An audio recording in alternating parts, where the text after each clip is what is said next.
Dun penikah ane ulun tuan. Nikah ni ayah.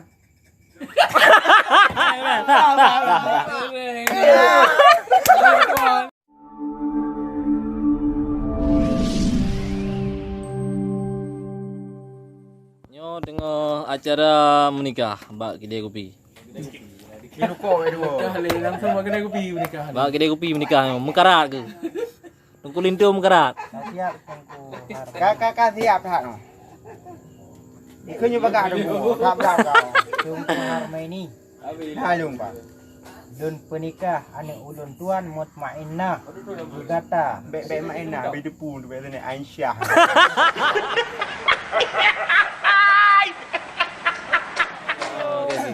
Aisyah binti Ismail.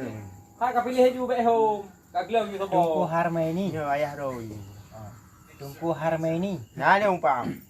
Dun penikah ane ulun tuan Aisyah. Gegata Harmeni binti Jalil dengan Jalame. Oh, salah. Anak budak. Kapal Italu ya tuan ngang ni. Harmeni Tengku Harmeni. Nah ni umpam. Dun penikah ane ulun tuan Aisyah. Gegata Tengku Harmeni bin Jalil dengan Jalame 15 manyam tunai. Lun terima nikah ni ayah. Nikah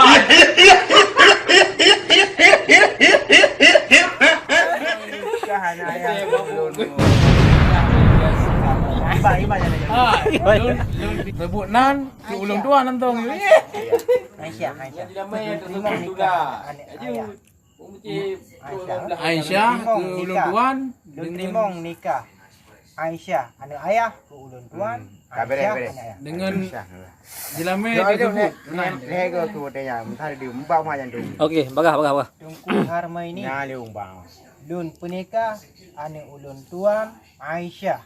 Gegata Tengku Harmoni bin Jalil dengan Jalame 15 manyam tunai. Lun terima nikah ni ayah Aisyah ke ulun dengan lama 15 mayam tunai. Sah. Gimana?